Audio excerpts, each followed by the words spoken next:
Good. All right. Okay. Alhamdulillah.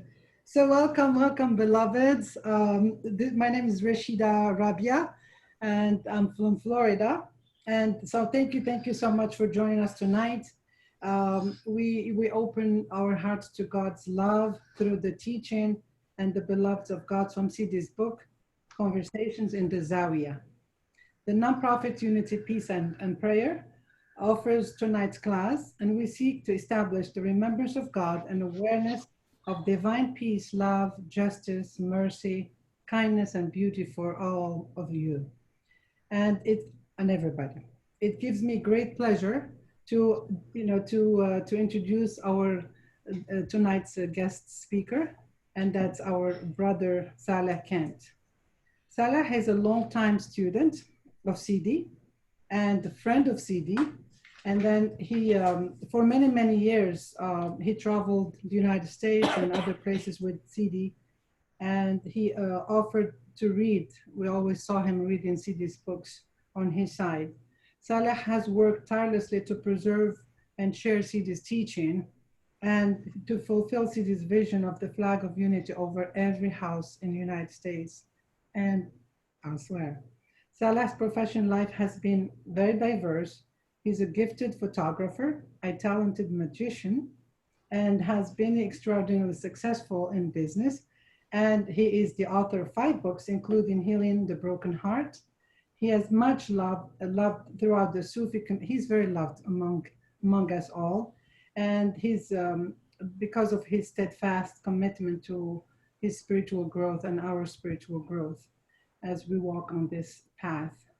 His passion is helping others learn how to help themselves, and he carries a gentle graciousness and wisdom that helps open the door to the beloved seeking divine love and truth. He has been blessed by Allah with success in the outer world and to serve God with humility in so many ways.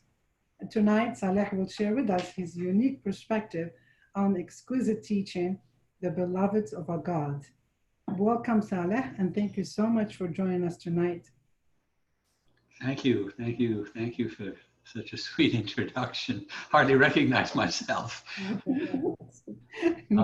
It's true. I am very devoted to these teachings, and I'm getting really recommitted and even more devoted to carrying on this message and these teachings. And, I want to thank all of you for the work that you're doing by having teachers come on and share these teachings and reaching out to the communities. And I want to thank everybody that's on this call. And I hope you find great value from everything that I'm going to share with you tonight. Actually, those of you who are familiar with the way CD taught, it's true. I would sit next to him and I'd read a teaching and he would interject and, make comments. As I prepared this teaching, however, I'm going to actually try something quite different. I took a lot of notes and wrote a lot of things about things that CD had shared with me and taught me and, what my heart feels about these teachings. So I thought I'd spend the first, I don't know how long it'll take, the first half of this evening actually sharing my thoughts about the teaching so that when I actually read the teaching, I'll do so without any interruptions. And I'm hoping that because of the preparation, like saying a prayer before the meetings, it will be able to allow you to add your own inner insights into the magic of this teaching, which is one of my favorites. So I have a lot of notes and I've been giving a lot of thought to this. And again, from my heart, I hope you find the value in this that I have found in it. So, Bismillah ar-Rahman ar-Rahim. La ilaha illallah, la ilaha illallah, la ilaha illallah, Muhammadan Rasulullah, Ibrahim Rasulullah, Musa Rasulullah, Isa Rasulullah, alayhim salatullah.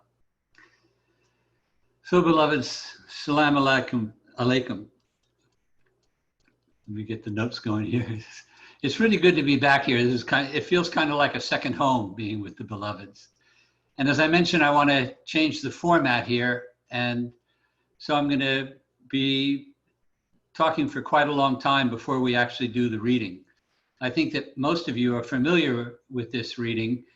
And so I hope that some of these insights, these are clips of things that CD said. They're things that we worked over in my office as he prepared me to read these teachings.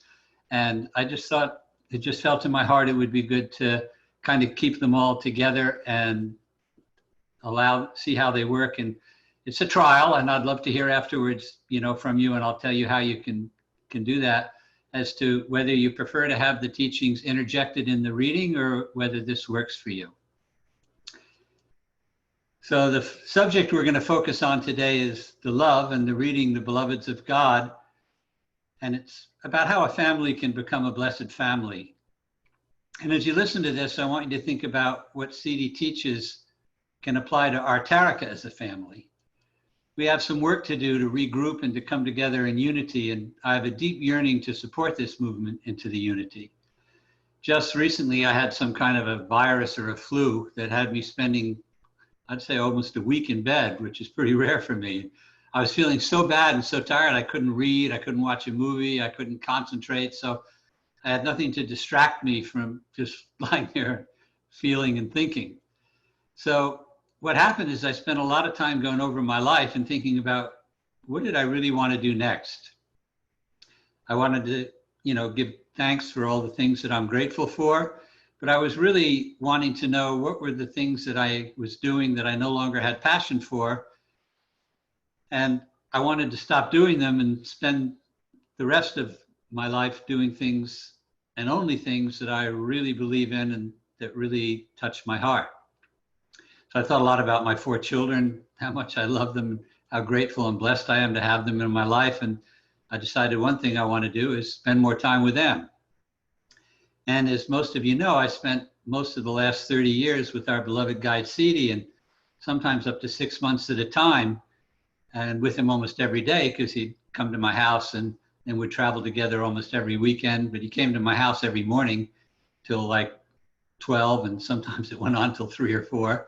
I don't think there are words that could ever express how much I love this. Even if it meant missing a lot of time with my kids, they always told me, Dad, don't worry about it. We know and feel how much you love us, and we know and feel how much you love CD. They love CD also. So he wasn't just my guide, he was also my best and closest friend. And the love I felt and still feel for him is such a gift. And I know many of you have hearts that loved him deeply as well. And I think that, love is an emotion that can bring extraordinary amounts of joy and happiness, but it can also bring some pretty massive amounts of pain as well. Both the agony and the ecstasy of love can open the door to proximity with the love of Allah that we all seek, and it can also lead us to change our lives, which is what I'm in the process of doing. Hold on one sec while I just check something here. Just as Allah created the world as a manifestation of the endless possibilities of his own limitless and divine being, CD manifests for us the endless possibilities of our own greatness and divinity. So as I lay in bed, kind of reviewing the past, I started to realize that even though it's been a couple of years since CD passed, I don't know that I ever really allowed my heart to experience the deep loss I felt. I think in my mind, I thought I should be strong and accept what happened and move on. And that spiritually, I was maybe far enough along in the path that I could transcend any feeling of loss if I just focused on the gratitude I felt for having known someone who carried so much divinity and divine knowledge. But because of the weakness in my body and then my low energy and this flu, I think that what happened was I couldn't really think rationally. So I was emotionally overwhelmed by this pain of missing him finally touching me so deeply in my heart. And the reason I mention this is I don't want you to feel bad for me. It was a blessing, but I know how much many of you also love CD, and I want you to know that I feel connected to your loss as well as my own. And what I want to share with you is this reading about the love. But what happened in the last week made me realize that one of the things that can block me from fully opening my heart and getting rid of all the things that block me from loving is that deep down, I possibly fear having to face the loss of love that can create so much pain and sorrow. And as my body started to feel better, I turned to the teachings again, especially this one, as I was planning to share with you today. And even though I'd written some of the teachings multiple times and discussed them many times with Sidi, especially during the week before we would travel to read them in one of the communities, I'd also read them aloud with Sidi on my side, and he would add comments. Sadly, I don't always apply the teachings consistently in my daily life, but I try my best to do that. But as I was really in an emotional and spiritual crisis, as I lay in bed, I felt physically so bad, and I actually started to feel depressed, which is really rare for me. And I know the last year has been tough for me, and I knew I wanted to change. A company I'd worked with for over 20 years, which paid me massive amounts of money, which was a deep blessing, had some challenges with the FTC, as many health companies do these days. And so my checks for the last 4 or 5 months have just not been coming. I was, I'm getting close to 80 now, and I'm having some health issues. And again, I was missing Sidi a lot, and I was missing the time we spent together. And unfortunately, my beloved Hassan and I separated, and I guess her heart was just not fed in our relationship. But it's been a very painful experience. But this pain, again, is minimal next to what I know a lot of you feel. And some of you have had your beloveds pass away, or lost a child, or lost a parent. But the experience was, in the end, for me, that the pain, I realized that my mind wasn't going to get me through this. I definitely needed to reconnect more deeply with my passion and my love of Allah. Tony Robbins, he teaches us that we're either running from pain or we're running towards pleasure. I think I was kind of caught between the two.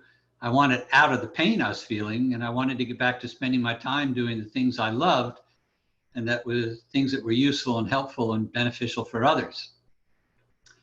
Sidi often told us that a knife can be used for something negative, like hurting someone, or something positive, like cutting food. So, he always told me to use the knowledge that I gained from these teachings in my daily life in a positive manner. And I know that, knowledge can be used in a lot of different ways and for many different purposes.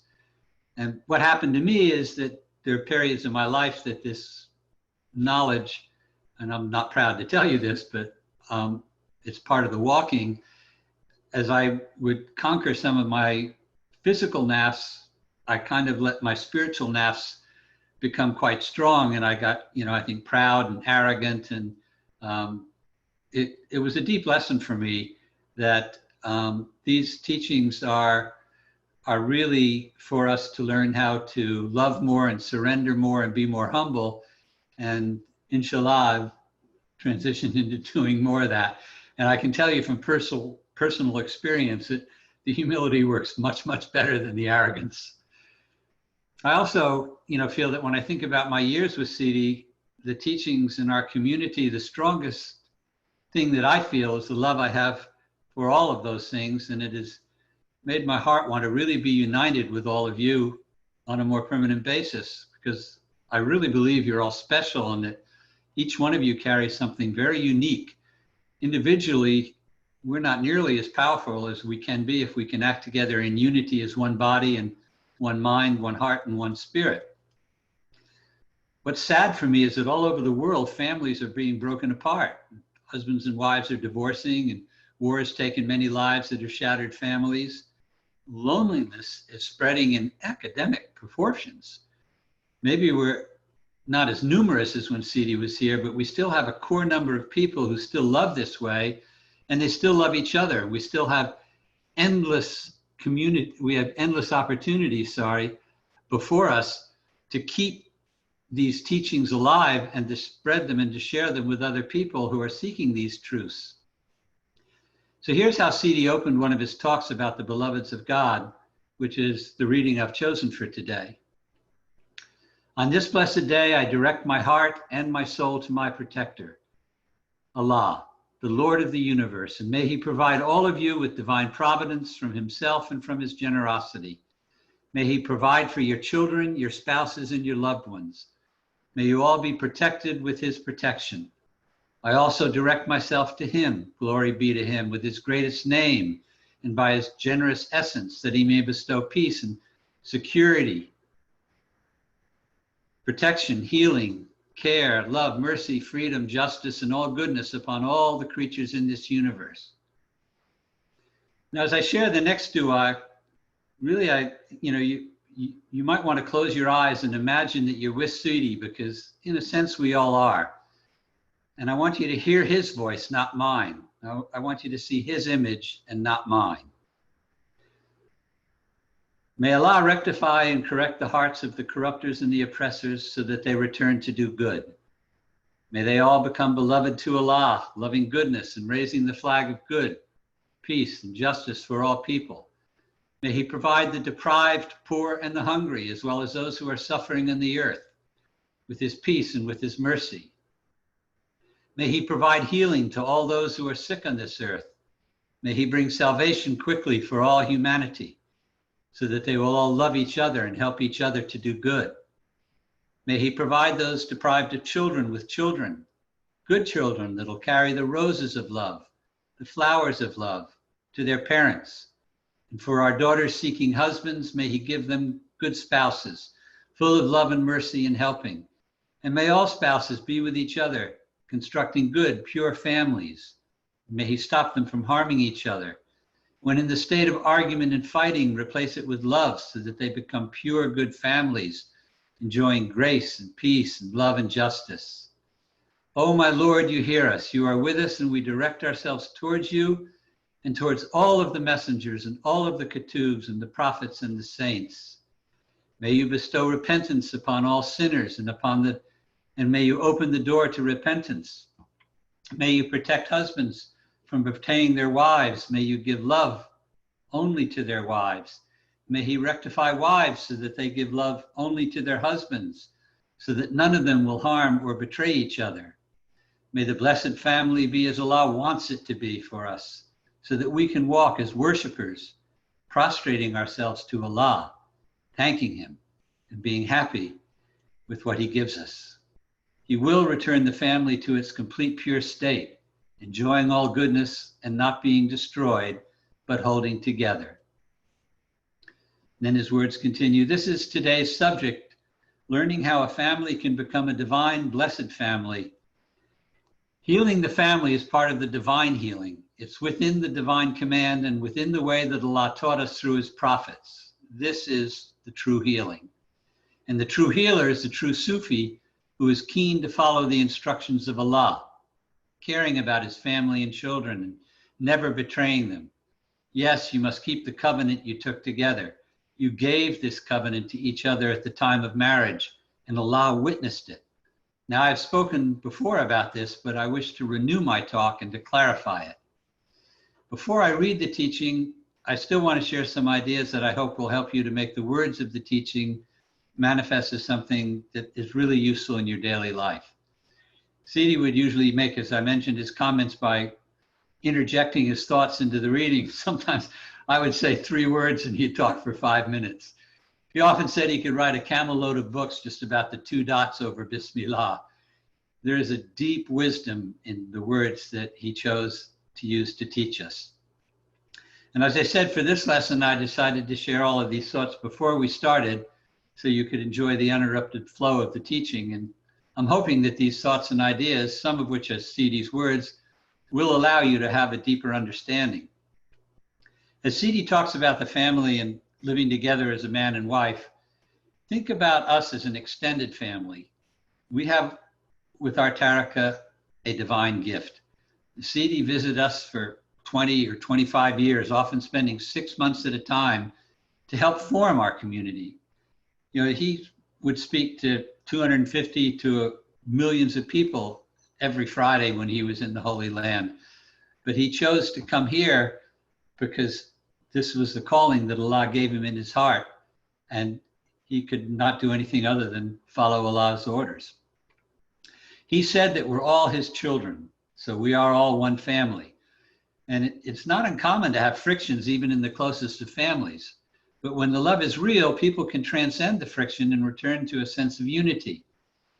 It's our nafs that cause this friction. And I personally believe that love can purify our nafs. Imagine a family in which each member has a common goal, like I think many of us do, which is to gain proximity to Allah and to invite others to share that. We always want to focus on being as pure an instrument of Allah's will as we possibly can. This teaching that CD left us can show us the path that can lead us to more unity.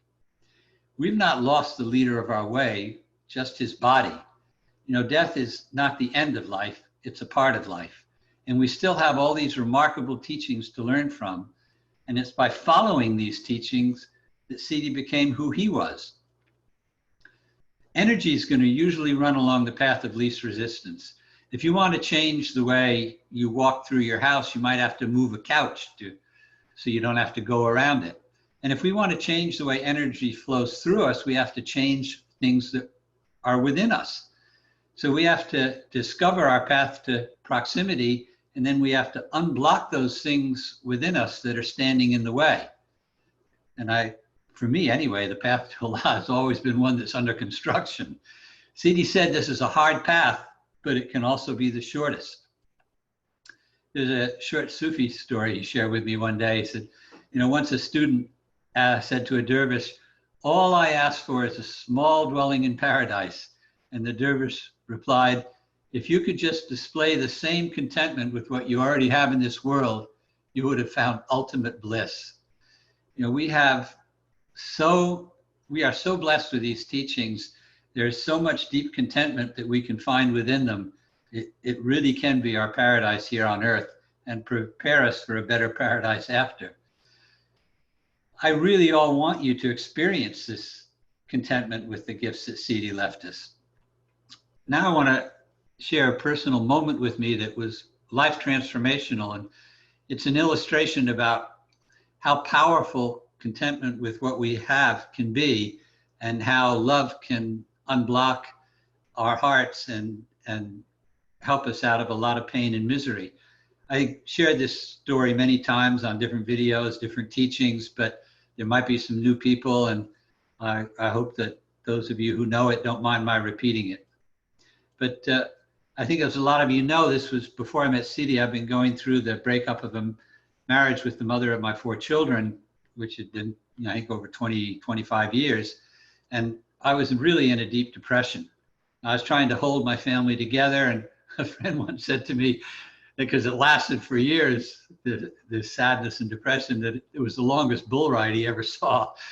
But it was the pain of this breakup that ended up being the door to meet CD. And I was thinking that all my pain was coming from not getting the love that I wanted from the particular person, the mother of my 4 children. But in reality, what had happened is that I was so concerned with what I wasn't getting that I wasn't paying attention to giving and loving. And so my heart was blocked, and this was really the cause of most of the pain. But one day I came back to my house, and my 2 youngest kids, I think they were maybe 5 or 7, they'd been, you know, sitting at the dining table doing some studies, and they kind of just ran towards me, and the young one grabbed me around the legs, and the oldest one grabbed me around the legs. The youngest one kind of jumped into my heart, and they gave me this huge hug. And for the first time in years, it was like this cloud lifted, and I actually felt some happiness. I felt joy. And then later that night, I started walking around this phenomenal house that I had, giving thanks to Allah for the beauty of the house and all that he'd given me to support my children. And then I eventually went and I sat down in the bedroom where my kids were sleeping, and I just looked at them. And wow, as my heart opened and feel all the love I felt for them, it was like tears of joy were running down my face. But what was amazing was all the sadness and the depression and the loss of the love of their mother in the form that we had shared the love before really dissipated. And what had taken years of my thinking how to get rid of it went away in moments of my heart knowing how to get rid of it. And that's the value of the love, and one of the great values in this teaching. So CD says, I remind the husbands who betrayed their wives and the wives who betrayed their husbands that this is not acceptable in the way of Allah. in the way of this path. It is transgressing the limits of Allah. A husband must never sleep with another woman and betray his wife. This is a betrayal to divinity itself. This destroys hearts, and it's like throwing dirt and garbage upon all of the beloveds of Allah. And this is why we have to be clean and pure as Allah wants us to be. Listen, whoever has committed this sin, listen. You have to declare your repentance right now and never again approach these limits. These are forbidden by Allah and His Messenger. So I ask Allah for all of us to be firm and to repent and to have truthful repentance. Ameen, Bismillah. So any of you that have had this kind of experience, I strongly suggest at the end of the teaching that you really make your astaghfirullahs. Those were the words of Sidi there, were not my words. Then he went on to say, I want to say a word here. This topic, the beloveds of Allah, must be written, but not only with pen on paper, it must be written in the heart and the soul.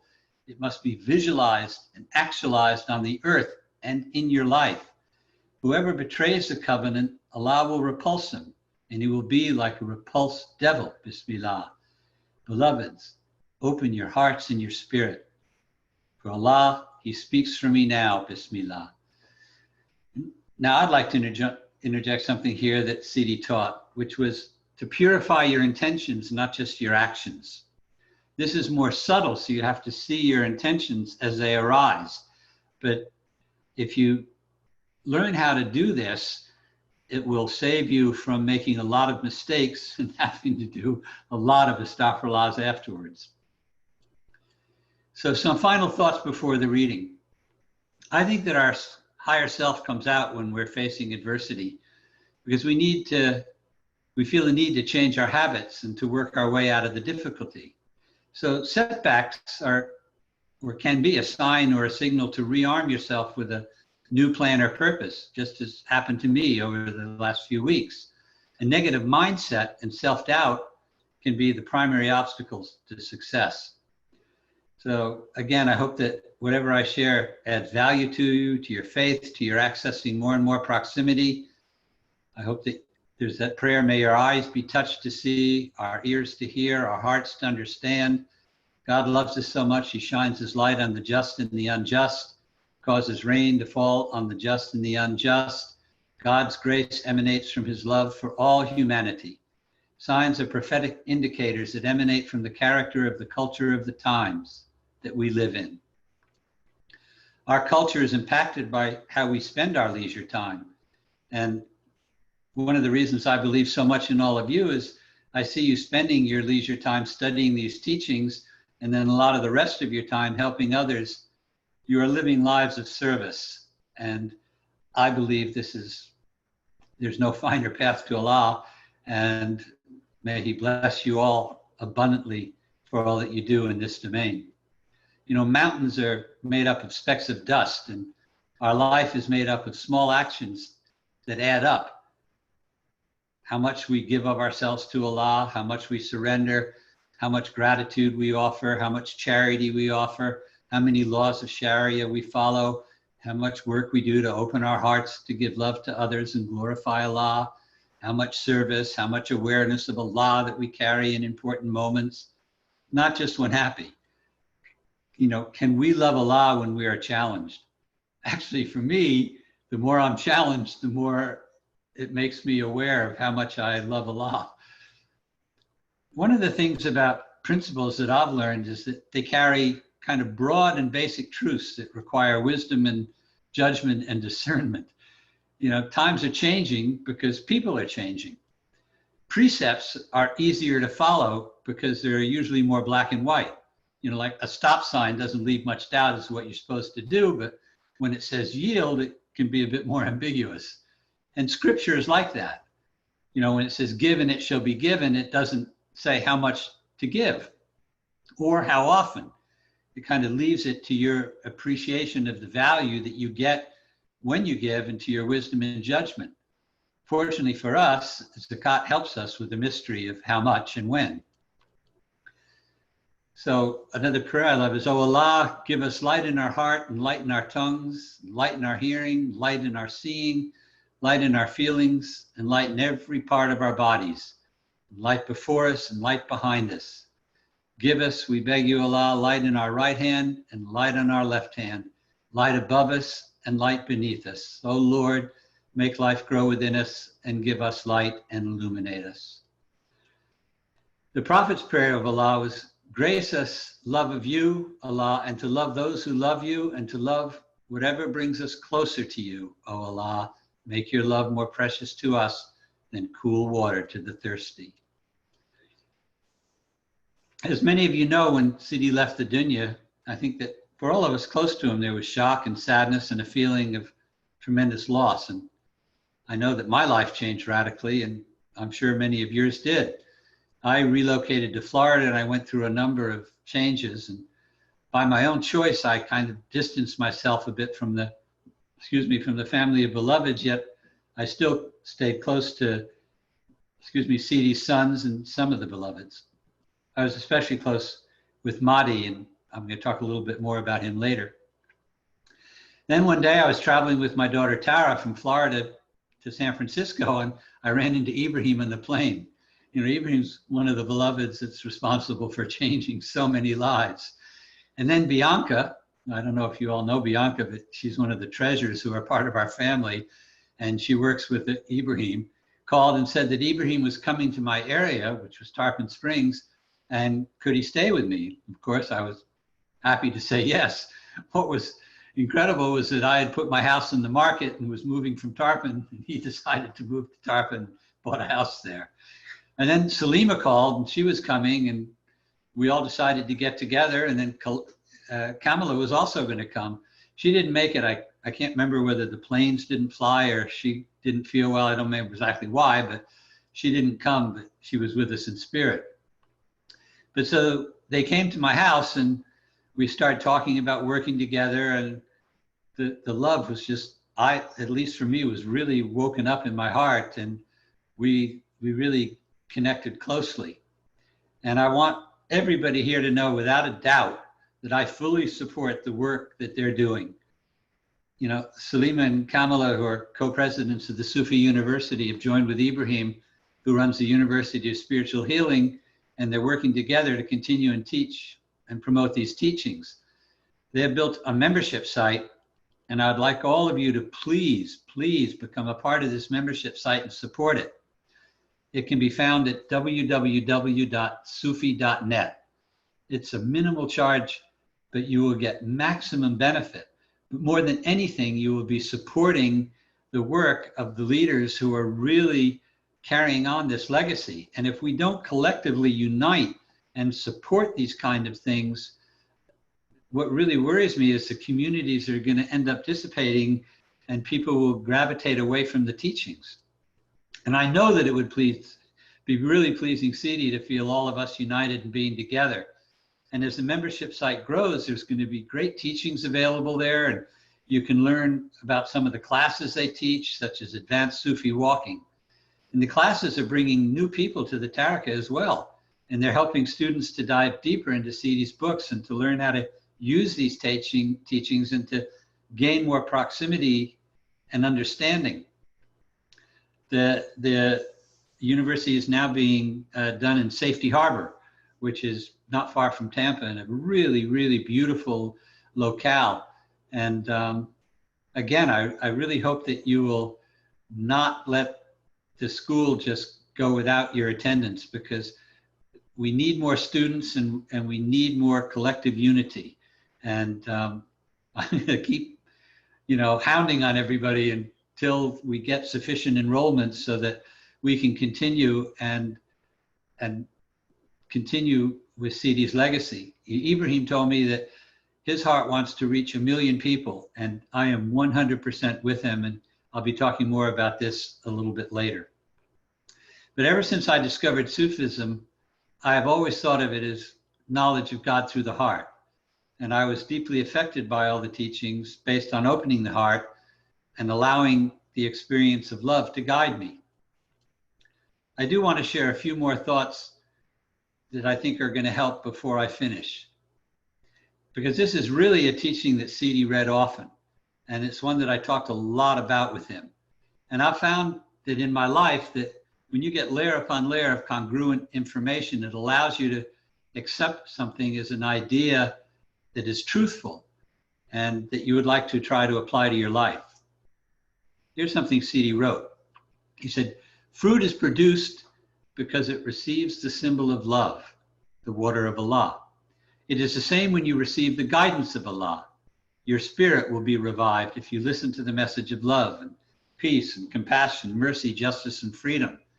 If you wash yourself with this water, you'll come to know gnosis and you will be revived. I'm just looking how I'm doing on time. Okay. And this is why the Prophet ﷺ said, the one who believes in me today comes into the garden today, not tomorrow. Beloved, come into the garden now. Don't wait. Rumi wrote, your task is not to seek for love, but merely to seek and find all the barriers within yourself that you have built against it. And as much as I love C.D., I was often challenged by how he could push my buttons. Sometimes we'd have some pretty big arguments and I'd get really frustrated. So one day I went to visit a sheikh that I knew in Berkeley that I really loved and who had a really soft heart. And I asked him about, what to do when I would get my buttons pushed by C.D. because I didn't really enjoy feeling the anger. And he said to me, Salih, who in your life is the person that's brought you closest to Allah? And so when I said C.D., he said, then that's who you want to listen to more than your nafs. I thought it was a great teaching. And I suggest it to all of you, listen to C.D.'s teachings more than you listen to your nafs. Khalil Gibran, who wrote The Prophet, here's some things he wrote about love. Love has no other desire but to fulfill itself. But if you love and must needs have desires, let these be your desires, to melt and be like a running brook that sings its melody into the night, to know the pain of too much tenderness, and to be wounded by your own understandings of love, and to bleed willingly and joyfully. I think you all know this station. To wake at dawn with a winged heart, to give thanks for another day of loving, to rest at the noon hour and meditate upon love's ecstasy, and then to return home at eventide with gratitude, and to sleep with a prayer for the beloved in your heart and a song of praise upon your lips. Now, this is one of my favorite teachings about love, not from C.D., and I mentioned it during the teaching of The Secret of the Love of God, but I want to remind you all of it, and it's from the spiritual master Maya Baba. Love has to spring spontaneously from within. It is in no way amenable to any form of inner or outer force. Love and coercion can never go together. But while love cannot be forced upon anyone, it can be awakened through love itself. It can be awakened through love itself. Love is essentially self-communicative. Those who do not have it catch it from those who have it. Those who receive love from others cannot be its recipients without giving a response that in itself is the nature of love. True love is unconquerable and it is irresistible. It goes on gathering power and spreading itself until eventually it transforms everyone it touches. Humanity will attain a new mode of being in life through the free and the unhampered interplay of pure love from heart to heart. We all, I believe, yearn for something that we think is going to magically relieve our sense of isolation. And we aspire to something that we feel is beyond ourselves. In the Hadith, Allah said, I was a hidden treasure that desired to be known. So I manifested creation to reveal the essence of the deep secret knowing of myself. This secret I hid in the heart of my beloved. He whom I created to reveal this treasure carries within himself this treasure, but he must explode the mountain of his existence to discover the treasure which is hidden within it. I think that exploding the mountain of our existence means destroying our nafs, because if you don't conquer your nafs, your nafs will conquer you. I can tell you that from personal experience. So again, what Sidi taught for me and what attracted me the most was all the love that he put into the teachings and all the love he shared in the teachings and all the ways he taught of us how to unblock the barriers between us and Allah. Another quote I love from Jalal Rumi says, gamble everything for love because half-heartedness does not reach into majesty. You know, the depth of your surrender and your commitment is going to determine the depth of your ability to drink from Allah's bounty. As Sidi taught us, Allah said, if I was to give every living creature everything they asked for, it would not diminish the splendor of my abundance any more than dipping a pin in the ocean would decrease its depth. I think it was in Surah Luqman, it says, if all the trees on earth become pens and the sea replenished by 7 more seas were to supply them with ink, the words of Allah would not be exhausted. Verily, Allah is most mighty and most wise. When I started on this path, I thought that maybe enlightenment was going to come in one massive moment of realization, or that there'd be this one special teaching that was going to open my being. And then I realized that the teachings are each like a letter of the alphabet, and they're all, you know, culminating in a way that allows us to understand the secrets that Sidi came to with us. So it's not one teaching, it's the combination of all the teachings and how they finish and complete the picture of the puzzle. And as Sidi said, you know, you can't eat the apple all in one bite, which is why I guess he didn't give it to us in one bite. So beloveds, open your heart to these teachings fully, not just a bit. Allah created you and he perfected you, so use all of you for good. And, you know, Sidi taught us also that Allah enabled mankind by giving him all these attributes, such as hearing and seeing, and tongues to talk. And he made the human being as an image of his reality. And the human being thus is a mirror through which Allah sees himself. So beloveds, know how holy you are. Know that what Allah wants from you is to know him. And Sidi taught clearly that all Allah wants from you is that you do know him and that you accept him and that you do everything you possibly can to live a life in harmony with these teachings. It says in the Quran, I've only created mankind and the king of jinn to worship me, to know me. And I don't want provision from them, nor do I require them to feed me. And then I think a lot of you know the wazifa of Ibn Mashish says, the understanding of the secret which had been put in him, the Prophet ﷺ, was made impossible for every other created being whose understanding is very small, yet each one's ability to understand suffices him. And when I read that, when I read it for the first time, I felt I'd never be able to grasp the deep secret through my mind. It would only be through my heart and opening my heart through the teachings and the practices. And this teaching is one of the ones that, as I mentioned, Sidi would have me read the most often. Lots of times I think that we all use what I would call creative avoidance of why we can't do something. And I think it's best to stop arguing for our limitations and the various things we feel we can't do, and to use that energy to do the things that we can do and allow for Allah's love to flow through you, because ma'ala kullu shay mumkin, with Allah, everything is possible. So some last thoughts about relationships that I think you're going to find useful while listening to this teaching. And these are things, these are my words, not Sidi's, but I truly believe in my heart that he would agree with most of them. Your partner should not depend on you to feel good, and you should not depend on them for you to feel good, but both should depend on their alignment with Allah. Your partner should be free to receive your unconditional love and not to be the cause of this unconditional love, which flows through you when you're in alignment with Allah, because Allah is the source of unconditional love. This is one of the greatest gifts.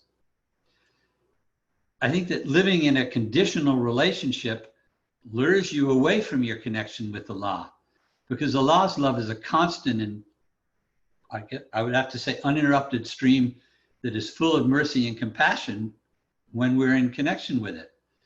My feelings of love don't change in how you treat me is a thing that you should be able to feel with your beloved. You should be dependent on your feelings with Allah. And because you are, you'll always find things about your beloved to love, even when you're in opposition.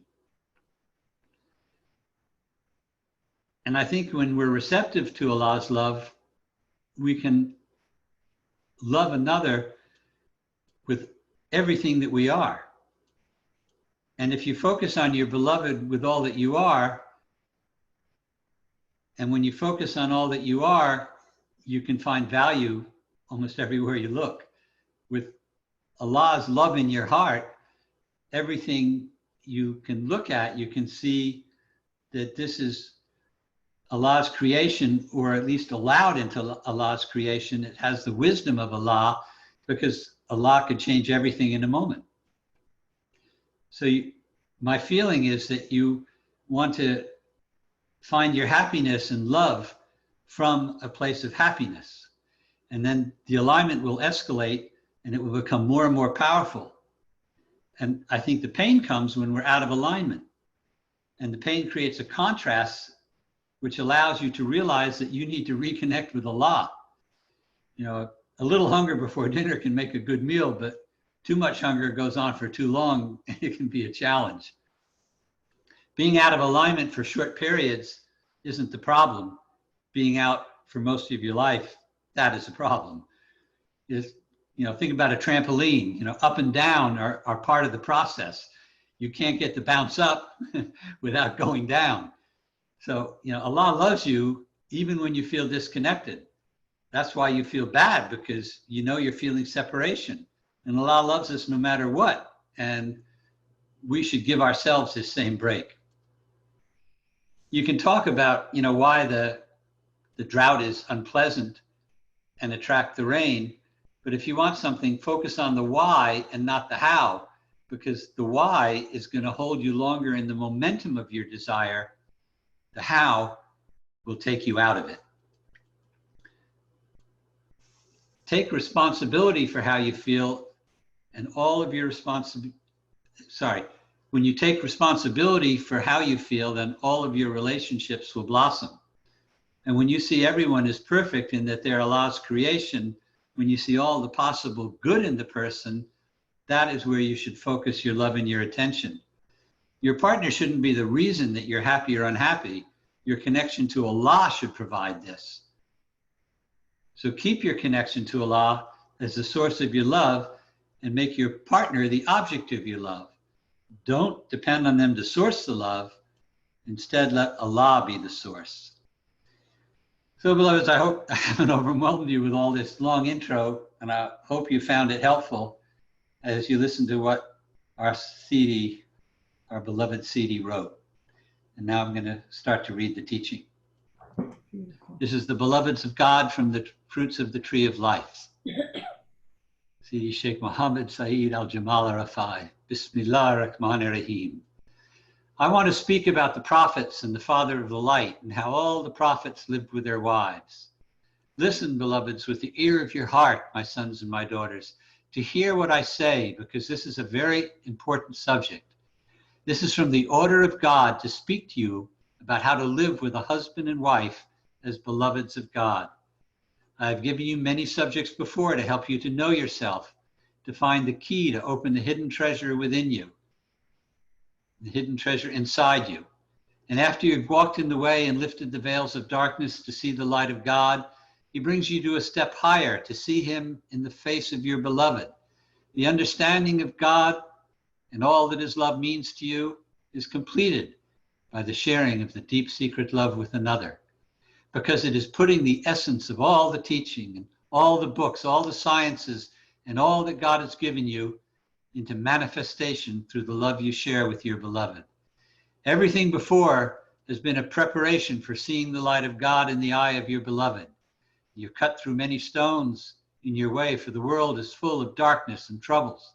Many things have come before you, but it's necessary to erase everything and to leave your past behind and to come to your beloved with a clean heart in order to live in the heart of God. He wants to show you the true picture of himself in the face of your beloved. And it's necessary to be careful with those whom God has given us to care about, because they are really the jewel. Their hearts are pure and clean, and through them, you can see the true image of God.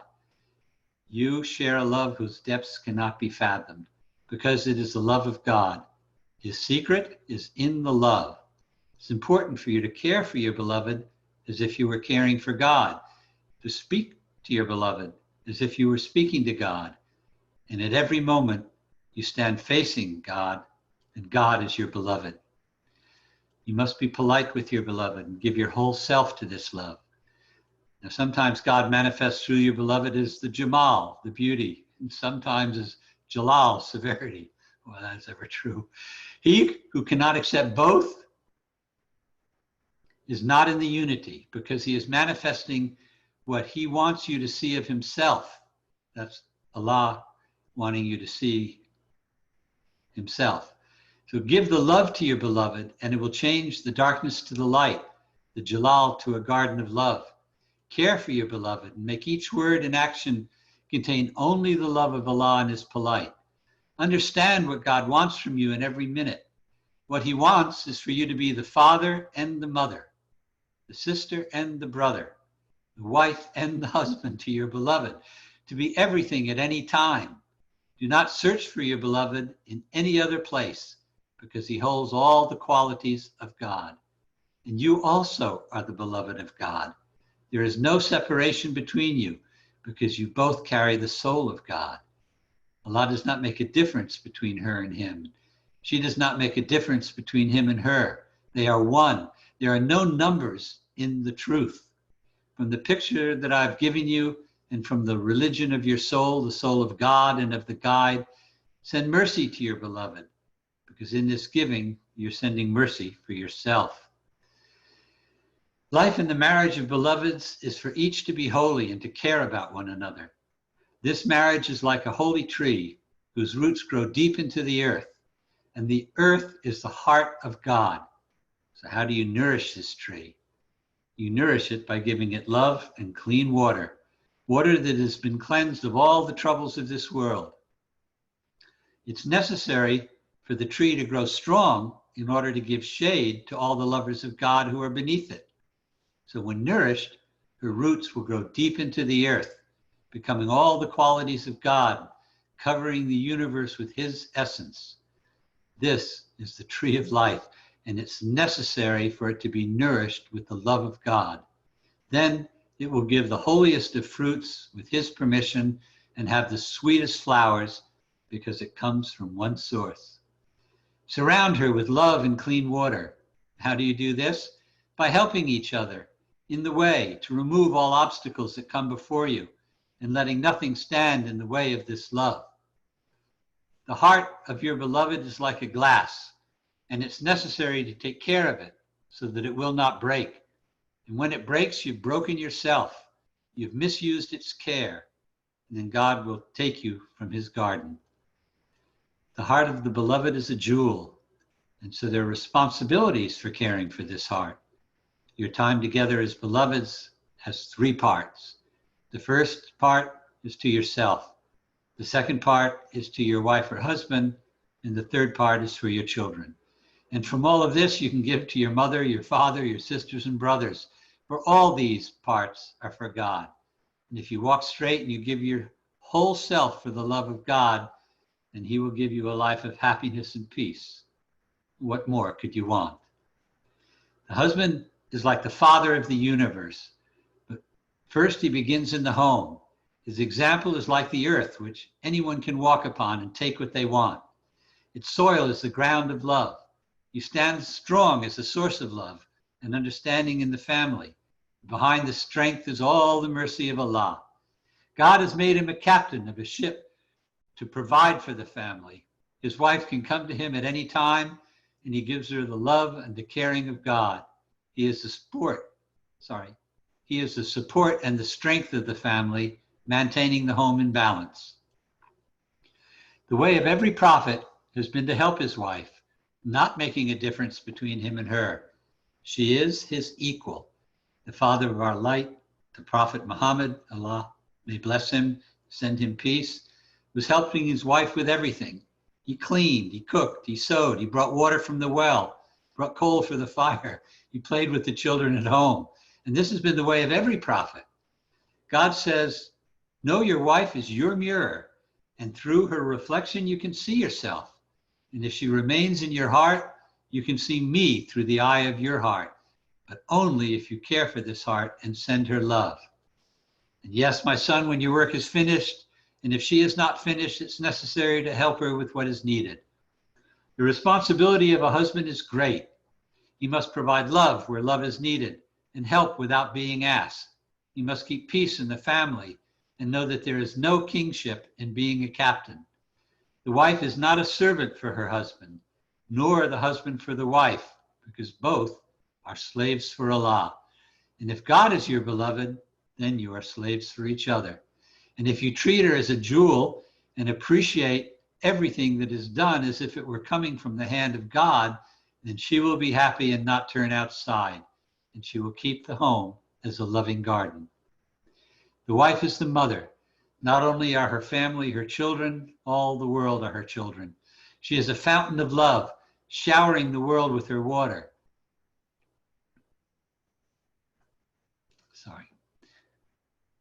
The source is a deep spring flowing directly from God.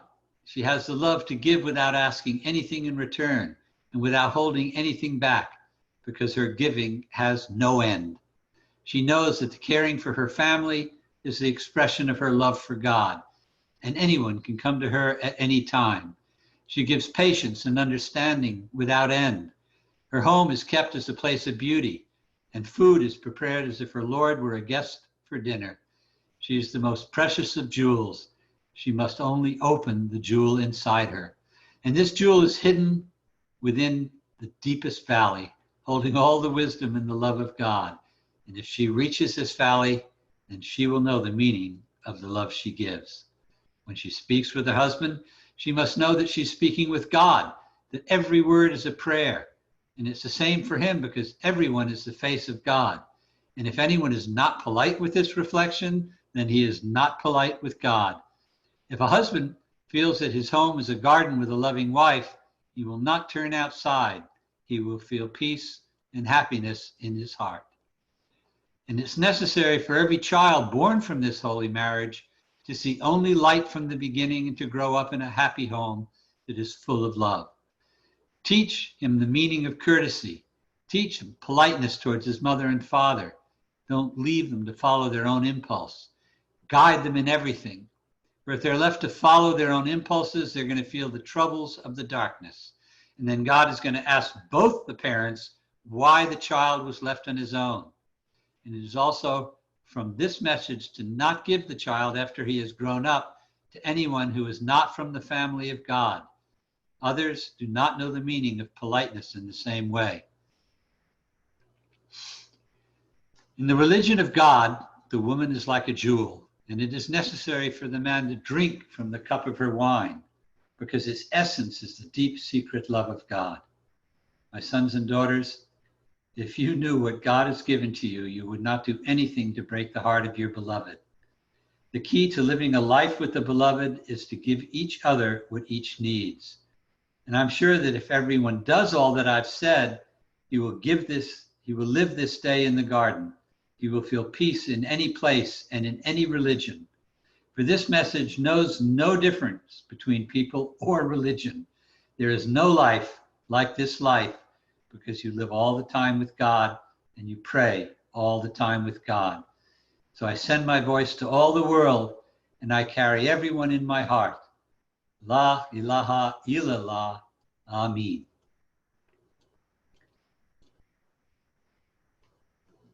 Everybody still with me? Yes, we are. We are. Alhamdulillah. Beautiful. Yes, we are. Yeah. You're all here listening. Okay, I have some more things down a little bit more along here. I think I would love to drink some more. This has been amazing. Amazing. Well, it's been, reconnecting with this has been a blessing for me. Yeah, it's beautiful. It's beautiful. So I repeated the whole reading here in this paper. Okay, here we go.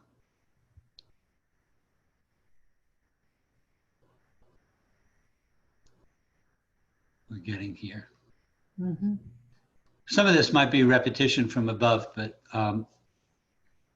We know CD does living in a conditional relationship lures you away from your connection with Allah, because Allah's love is a constant and uninterrupted stream full of mercy and compassion. Actually has a lot of impact after the teaching as well. Don't let your feelings of love change in how you're treated. Be dependent on your feelings with Allah. And that way you'll always find things about your beloved that you can love, even when it feels as if they're in opposition to you. Hold on. There was a great story here that CD told later, and I took it out because I thought it was going to be too long and I'd run over the hour and a half. I want to see if I can find it.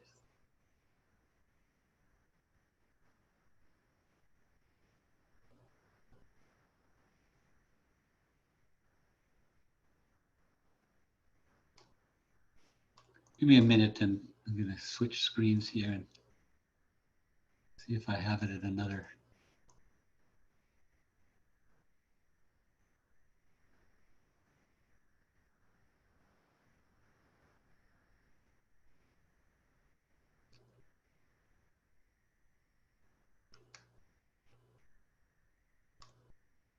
Okay, here's some more notes. Give the love that you want to receive to yourself and don't seek those things outside of yourself. Your inner being is always there for you. Your inner being will listen to you and be attentive, sometimes a lot better than other people. Your inner being wants to be closer to you, and it's the natural inclination of your inner being to want to be close to Allah.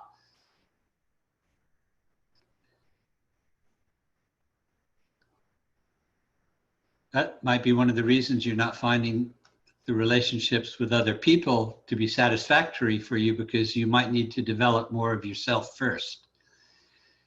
The love you give is the love you get, and that's why giving to those in need is so important.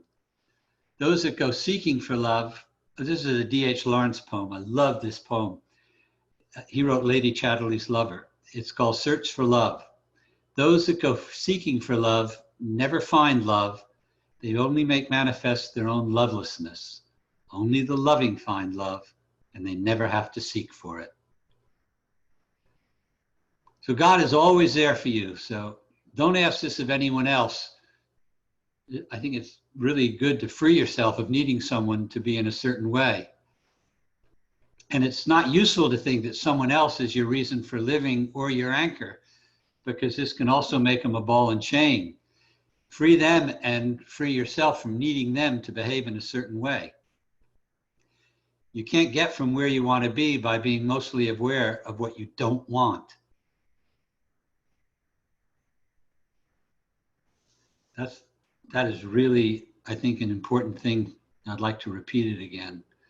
You can't get from where you want to be by being mostly aware of what you don't want. You want to focus on what it is you want. Don't focus on the drought, focus on the solution to the drought. Reach into your heart, into the glory of God's love, rather than focus on what's not happening in your current relationship.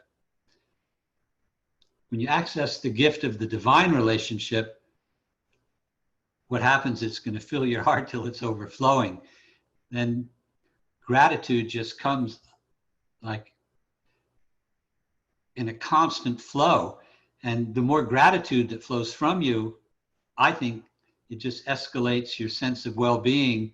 And I think this is really pleasing to Allah, to have our hearts feeling gratitude for all the blessings and the divine things that he gives us. Also, don't ignore the tests that come in the contrast, because when alone, you can connect with the deep fulfillment of the love of God, and you can realize that there's teachings in these contrasts, and there's wisdom behind why Allah made the night and the day, and the cold and the hot, and the good and the bad. Your vibrations will rise, and you become more and more in alignment with who you really are, and this is going to cause things around you to come more into harmony. So choose the things that are wonderful and that feel really best in your heart, and spend a lot of time focusing on those. If you spend the day thinking about an argument you had with your beloved, and you're focusing on the faults and all the things you're going to tell them of why they're wrong, it is not going to be the same reception if you focus spending the day of all the reasons you chose this person to be your beloved, all the beauty they carry, all the divinity they carry inside them. And when you go home and reflect this back to them, this is going to heal their heart a lot more than accusations and arguments. Being right isn't going to get you any of those things, or making them wrong is not going to get you any of those things. What is going to get you the proximity that you seek and the unity that you seek is for your beloved to feel acceptance and to feel an experience of the love, and not that they're being criticized, but that regardless of the things that they might have done that weren't perfect, your love is still there. You might not love everything they do. It doesn't mean you don't love them. I have that with my children a lot. I didn't always love everything they did, but it never broke the love I felt for them. So bliss out far more often than you're blissing out now. And I think that's what I start to do. Anytime I start to feel down, I say, I'm just not blissing out enough. And I bliss out, and it really does help me get back into feeling gratitude and connected to Allah. Also, when you're in true divine sync, people around you start to behave differently. One day I lost a brother who died in an accident, and this was before I knew Sidi, and I went to India to, try to figure out, wow, that could have been me. He was only 22. And I wanted to, figure out how I could help my parents ease the absolutely crippling pain they were experiencing. And I realized that, even though I had a great and successful career as a photographer, all the money of the world wasn't going to make them feel any better. There was something I had completely missed the boat on, and I needed to figure out what it was. So anyway, I went to India with a friend I knew who taught sitar. I started studying the sitar.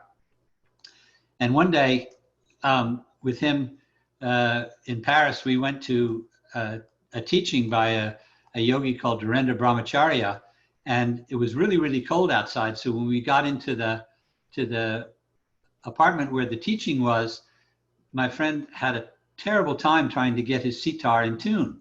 And I don't know how much you all understand about Indian music, but basically you have what's called a tonic. And the tonic is the note, and you have 5 or 6 or 7 notes that dance around in relationship to this tonic.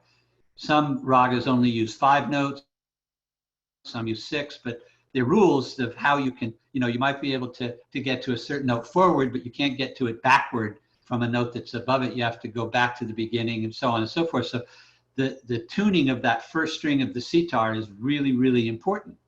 And the sitar has 22 strings, and as he would tune, the later strings, the first one would pull out of tune. And after about 10 minutes, you could sense people getting restless, and they were getting, really, really nervous.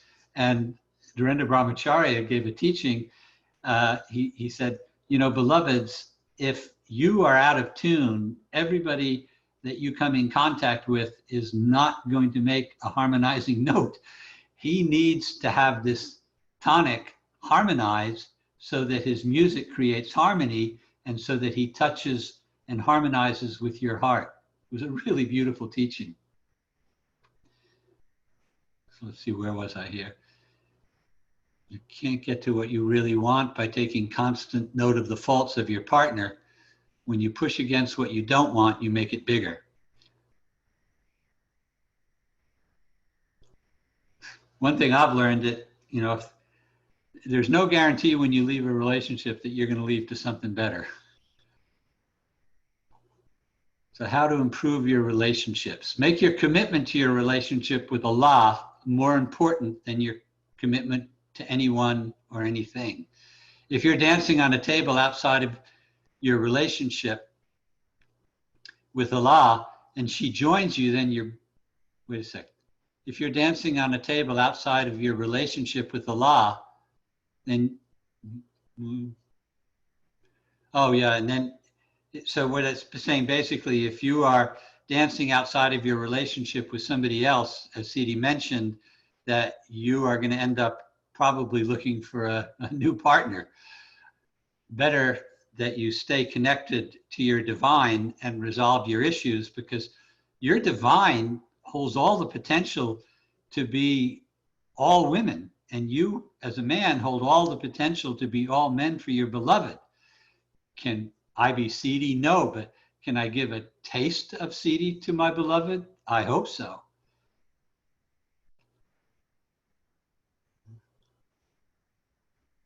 I think I've already said this.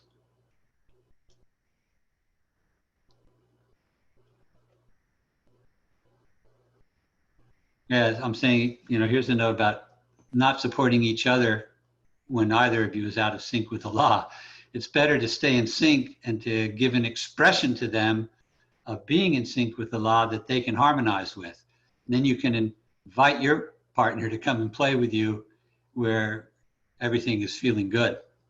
Another analogy I like is, like imagine one of those French coffee tables, and you're sitting at the small round table with your beloved, and you want to invite them to come and connect with you. Well, if your energy goes out, past the middle of the table and even past the energy of past the end of the table and right into to them, they don't have a way to come out and dance.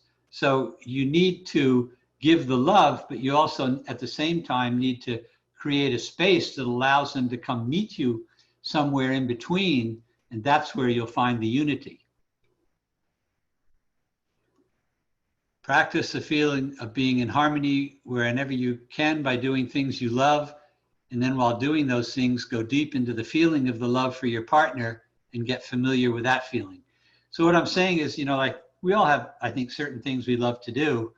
I love to practice music. I love to, remember Allah's name. And so as you're feeling the deep love of these things that really do open your heart deeply, and that's a good point to bring the feelings of love you have for your beloved and nurture them and feed them and give them expression, because these are the things that are going to help you stay in alignment with Allah and to stay in alignment with your beloved.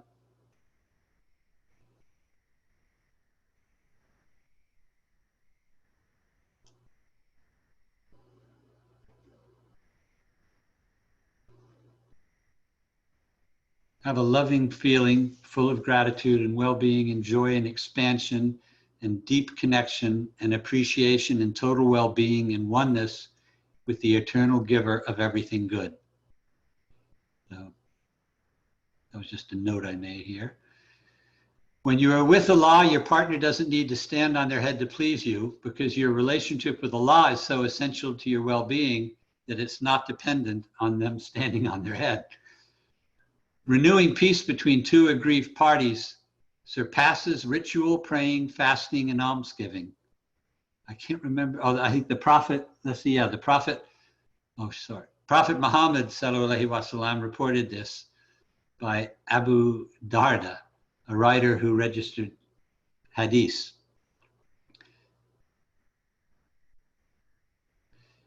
This is Sidi. I send my voice to all the world and carry everyone in my heart. La ilaha illallah. Did I read this? I ask Allah, glory to him, to open your heart, souls, and to help you listen to these divine words. I do not claim that these words are mine. I do not claim that I am the one who spoke. It came from Allah through his name, the speaker. This is one of Allah's attributes among all of his other attributes, like the most powerful and the most subtle and the speaker. This tongue is just a piece of flesh. It cannot speak unless Allah manifests himself through it by his name, the speaker. I pray to Allah that these words have settled within your hearts. I recommend that you write this subject. This instruction must be written in a clear way and hung in each house. We must follow his instructions and fulfill your covenant with Allah. And in fulfilling this covenant, this instruction becomes real and it becomes actualized.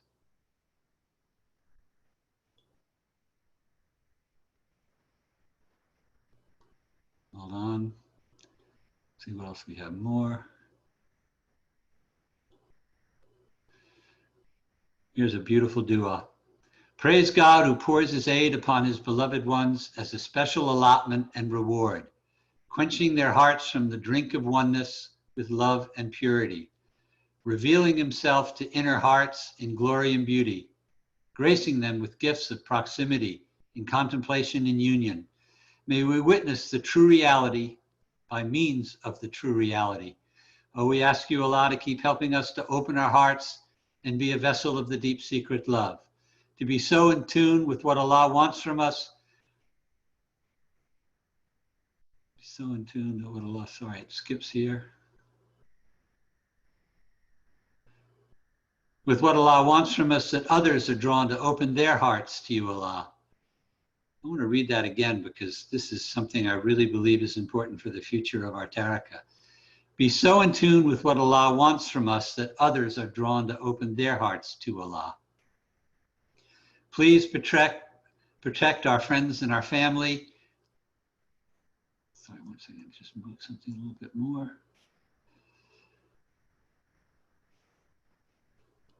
Please protect our families and our children and guide us to live in harmony. Help us to remove all barriers that prevent us. Shoot, sorry. My toggling thing isn't working. Now I've lost that one, but turned into something else. Sorry for being so disorganized here. You all deserve for me to be more together. I think I'm almost at the end anyway.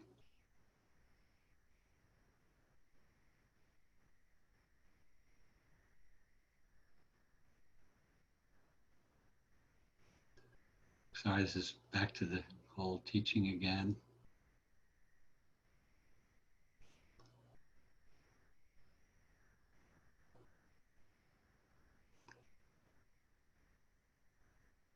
Oh, here's that dua again. Help us to remove all barriers that prevent us from being in deep proximity with you. Help us set an example of goodness that others are drawn to do the same. Why did it do that? Just, I really apologize, beloveds. I'm looking at the screen and not at my hands.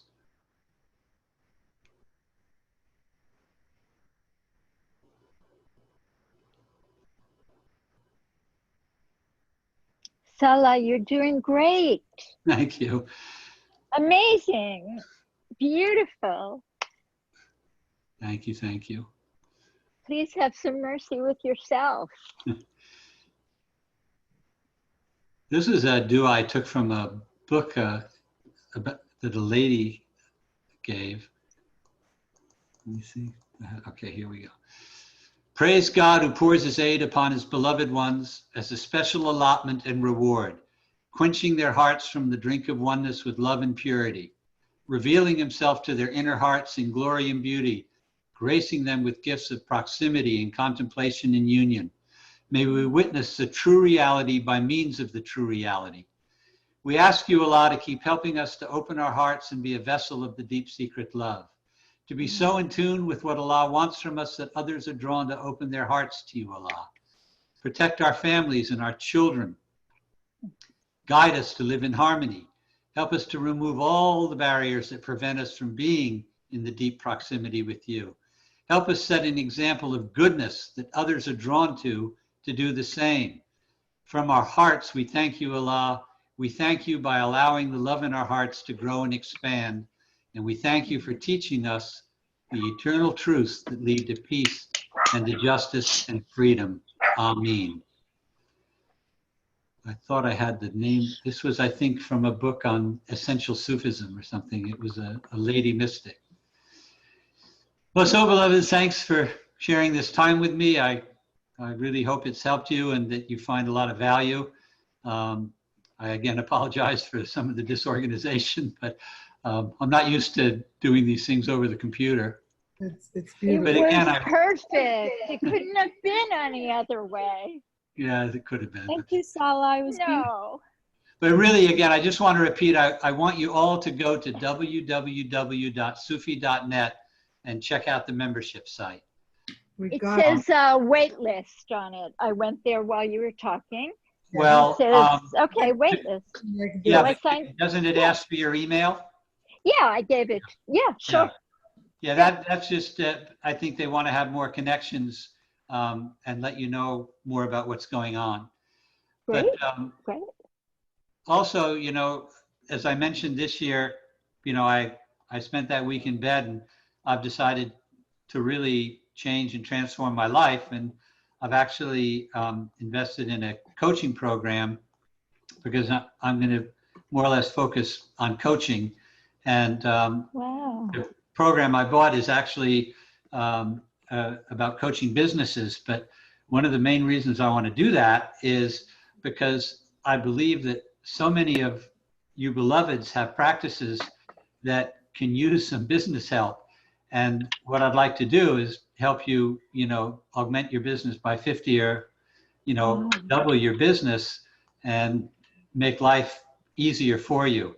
And I'm talking with Ibrahim and Kamala and Salima, and we're discussing, is it a feasible thing to put a teaching on, you know, this into the university. But if it doesn't go there, I'm going to do it online, and one way or the other, it is going to be available to you all. And I'm also going to be available to, you know, help you privately. I think you all know my email is tony@tonykent.com, and my telephone number is 415-272-7122. That's my cell phone. Now, even though it's a California number, I'm on the East Coast. Also, I'm Mahdi, one of CD's sons. Some of you who might have heard him on the internet or met him on the land. He and I have been traveling and teaching. We went to Boston, we went to New York, we went to Salima at the Farm of Peace. I think in the beginning of March, we're going to be going to Florida, and we're offering to come to any community that wants us. And Back to New York. What's that? Back to New York. We came to New York. Were you? We want you again. We want you. next year. I was going to call you and tell you that. So if you Well, we'll ask come me, back. I'll call We'll come you. back. Okay. Okay. But you know, it's we have a beloved who has very generously offered to help with some travel expenses if those expenses are a burden on the community, because he wants more unity and he wants to further it. So it's extraordinarily Beautiful. generous, and you can just send prayers of thanks in your heart, and I'm sure they will get to these people. Wow. So yeah, so another thing is I would love some feedback, and you know, you can just send me an email. You know, do you prefer having like a lot of the notes like I did before the teaching and then the teaching? Do you prefer it interjected with the teachings? Do you prefer, you know, like a different blend? But let me know, and then the next teaching I'm doing when I'm imagining you're going to invite me. It might not be this season because I know it's full, but in other words, I know we're going to keep these teachings going because I myself am loving these teachings from the other coaches. And we'll keep them going. We'll keep them. I really want you all to get to know Mahdi. He carries something really super special. He Oh, was amazing when I met him in New York. I was blown away by, He's uh, really something special. he's like a kind of junior CD, but more I think, modern. yeah. So again, like I say, I'm also open to helping any of you just, where you feel blocked with these teachings. Um, I'll offer a free like 15-minute consultation where you can tell me where you're challenged and where you'd like to go and what you'd like to do. And then we can set up a schedule of coaching calls if you find that appropriate. But I would really like to, like I said, in just a little over a year, I'm going to be 80, and I want the last years to really be connected with all of you and help all of you dive deep into these teachings and get as much out of them as you possibly can. And again, thank you for your time. Thank you for all the love I feel from all of you. And thank you for all of you who, take the time and energy and efforts to, put these teachings and make them available. Because again, as I said earlier, this is how you choose to spend your leisure time. And I believe that the quality of our lives is determined a lot by how we spend our leisure time. And I hope that each and every one of you are blessed with deeper and deeper proximity. And do we have time for any questions? Or I'm willing to stay if anybody has anything, but I've already exceeded time by 3 minutes. But you can write me your questions. You can call me your questions. But if there's anybody that has any comment they want right now, my heart is with you. Yeah, I did ask on the chat if people had any questions, and if you guys have any questions, please go ahead and ask Salih. Kamsa, do you want to say something? We just want to say assalamu alaikum. Hey, alaikum salam. I haven't seen you guys for so long. It's awesome. We're still here. Alhamdulillah. I missed you when I was at the Farm of Peace. Oh, yes. We're out in Oregon now. That's what I heard. And I was talking to, was it Jamila Finney? I think Jamila, maybe. Yeah, that's possibly coming up into that area to do some teaching. So with Mahdi, Yes. We want you to come. Well, even if the community is small, if I say we have some people that are willing to support it, and just let us know and share your truth with us, and we'll find the time and the energy to come and be with you all. Can you say your cell phone number again, please? It's 415. It's on the chat. 415-272-7122. Thank you. This also receives text.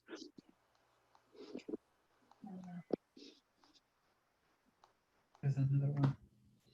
Thank you. Any other questions? I think this was, thank you so much, Tony. This was a beautiful, beautiful presentation. And it really filled my heart, with at least, always look for the love and find the love and be in any situation. It was a great reminder of CD's messages. Yeah. Thank you. It was incredible learning experience for me putting it all together. I really, really loved it.